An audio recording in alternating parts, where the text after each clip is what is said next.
Well, hello again. Welcome to Greenfingers, and today I was going to show you some more of our West Australian wildflowers.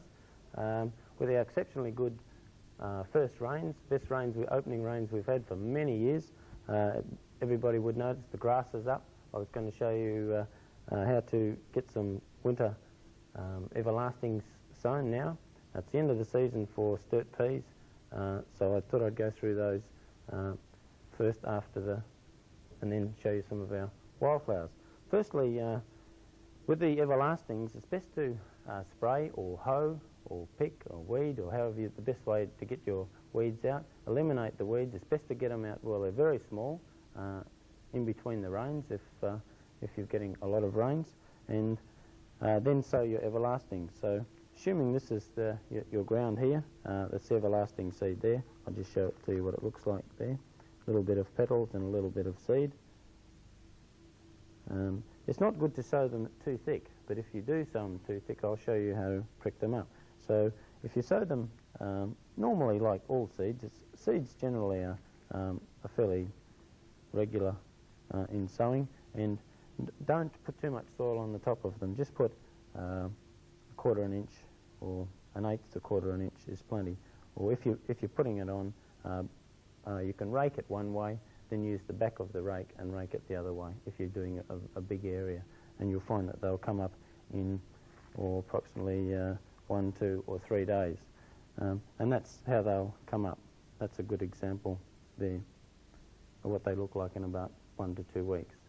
So if they are coming up too thick, you can transplant them, just like pulling them out like normal grass or seedlings, and put them in like so. It's a fairly regular sort of transplanting. Plant them about 3 to 6 inches apart.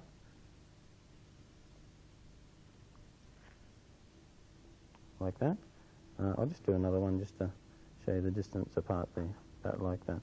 Now if you've got them planted very thick, that's a good size to transplant them.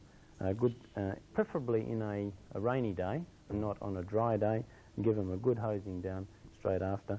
Give them about 2 to 3 days to a week, and then you can apply any fertilizer you like. Everlastings, like most plants, they'll take just a little bit of general fertilizer, and they really get away very quickly. And you'll see that's the sort of display you'll have in about 2 to 3 months of flowers. Obviously these have been dried from last year. So that's just a small thing on everlastings. You've got to do it now. You've got to sow the seed now. You can't do it. Everlasting seed has got to be sown in winter, first rains, and not summer. So it's a waste of time sowing them in summer. You've got to sow them in the normal planting time.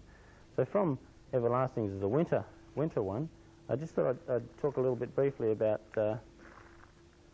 sturt peas. It's the end of the season, just the opposite with sturt peas. Sturt peas are a summer annual, not a winter annual. So you've got to get sturt peas sown in, put your seeds in, or little plants in September, in the warmest possible months in summer, the earliest possible. So if they're looking like that, and some are starting to fade away like that now, you can see there it's not quite dead, but it's looking very wilted. It's a waste of time trying to persevere and give it fertilizer and trying to boost it up, because the colder the nights, it'll just fade away, especially in Perth or in the frosty areas. If you haven't any frost and it's a warmer winter, you could probably get them through another year. But generally, you'll find that as they fade away, get your sturt pea everlasting sown between them, and you'll have a good display of everlastings when your sturt peas are finished. Just a little hint on these sturt peas. So another one like sturt pea is the Melaleuca, another northern annual is Eucalyptus exaltatus. This one is not as popular, but is fast becoming very well known now. And again, it's only an annual. But the added advantage of this one over the sturt peas, you can pick it. You can vase pick it and dry it. So it is an exceptionally good annual, like the everlasting. But it is a summer annual. So similarly, as winter comes on, it's the end of its season. So again, sow that one in the warmer months, the Melaleuca Eucalyptus exaltatus. So from the annuals, just a hint there from the summer and winter annuals to some of our spectacular West Australian flowering plants is Eucalyptus caesia. I personally think this one is one of our best winter flowering eucalyptus. It's a magnificent ornamental, pendulous, long flowering, winter flowering, pink, deep pink ornamental gum. And even when it's not in flower, it's a very attractive small tree. Very fast growing, grows in its first year to second year, grows 2 to 3 metres. In its second year, it will start flowering straight away. In its third year, it will give you that sort of display of flowers. You can vase pick it, but it's spectacular on the tree alone. It'll grow in all soil types. There's no problems about where you grow it. The only disadvantage, probably, it won't grow right on the beach, so you'd have to choose another plant if you're on the beach. But for heavy soil, clay, country areas, south or north, it's very versatile and exceptionally good in sand, is Eucalyptus caesia, silver princess. There is another one, Caesia gungaroo, is a little bit more upright, but this one is a little bit more pendulous than the others. So from that one to another one that flowers at the same time, in a low-spreading shrub with exactly the same growing habits, grow in all soil types, but a low-spreading shrub. A good one to growing next to or underneath that one is Kunzea baxterii, one of our West Australian bottle brushes. A lot of the bottle brushes that are introduced into our gardens in Perth and West Australia are from Queensland or New South Wales. They are generally known as callistemons. But a lot of our bottle brushes are Kunzeas and Melaleucas, and this one is probably one of our best bottle brushes with this fine Erica-type foliage, very vivid green foliage, and displays these beautiful brushes early to midwinter in Kunzea baxterii. Hasn't got a common name much, just a good little bottle brush there in Kunzea baxterii. Exceptionally good if people are in clay soil or gravel and they're not sure or just want to shrub 1 to 2 metres. That is an excellent one there for the dry clay. Wet in winter and dry in summer. That's a good one. And for another one in a similar situation, clay, is Acacia graphiana, one of our low-growing wattles. Exceptionally good to plant in between the previous two I mentioned, giving you 3 different colours there. And this is a very good gold wattle, little golden wattle from the goldfields or the wheat belt area. As well as having the little pom-pom golden flowers, it is a beautiful grey foliage there. Grows about 1 metre to metre and a half high, 2 to 3 metres across. Very low spreading, good little low shrub, good fill-in shrub between trees if you're looking for something there. And it's also very attractively scented. It's one of the finer scented ones. It's a nice scent, not a strong scent.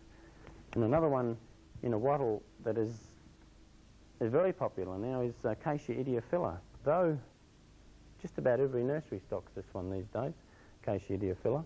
It's, though it's not a West Australian species, it looks like Acacia graphiana, but it is in fact the Flinders Range wattle from South Australia. It's a beautiful shrub to 2 to 3 and sometimes exceptionally 4 metres if you're in an irrigated garden, and it also has this fine attractive grey foliage. It never gets untidy. It's just a beautiful big shrub, excellent for screening a fence or just a general screening shrub, 2 to 3 to 4 metres. Again, will grow in all soil situations, clay and sand, so it's very versatile and obviously flowers now. So it's a good early winter flowering wattle. Let's put that one down there. From that one, a taller growing one is one of our paperbarks, Melaleuca quinquenervia. It's quite a big tree, 20 to 30 feet, but it's a very spectacular shade tree, and again will grow in all soil situations. A lot of the shires are using it now for a street tree, but it's very good, generally white, will always flowers in this white to cream bottle brush flowers. And as I said, 20 feet high. It's not a very spreading one. It's very erect. Excuse me. A very erect growing bottle brush. Again, suitable in all soil situations. So if you're wanting a tree not getting away from a eucalyptus and you want something with a more spectacular autumn flowering, this is the time, autumn, winter, when there's the least amount of flowers. That's a good selection there in Melaleuca quinquenervia. A very good little shrub, again, most people are looking for small shrubs, is one of our desert cassias. Cassia artemisioides is a very good little shrub, grey, dainty grey, green-grey foliage, and these delicate little soft yellow flowers. And it's a very long flowering time. Starts in early autumn, goes right into winter. It's a good 3 to 4 months flowering time in these golden flowers. And this one would enjoy a hot as possible spot on the most northern situation you have. And it's exceptionally good if you grow it in groups of, say, at least 3 as a low-growing shrub. And as I said, it's a good one for that hot growing situation. So that's a good one, again, in all soil situations, clay, sand, pretty well right throughout the state. It's one of our most versatile little cassias in Cassia artemisioides. Now from the Cassia, I thought I'd talk a little bit about one of our most famous Banksias in Banksia ashbyi. Probably again one of our longest flowering Banksias. It flowers from February almost right through winter to spring in Banksia ashbyi. You can see there from the bud, right in the early stage, the bud coming out, and it's this fully out here into this full Banksia. A very bright orange flower and a spectacular open growing habit in Banksia ashbyi. So there's an interesting range of West Australian flowers, and happy Mother's Day to all those mothers.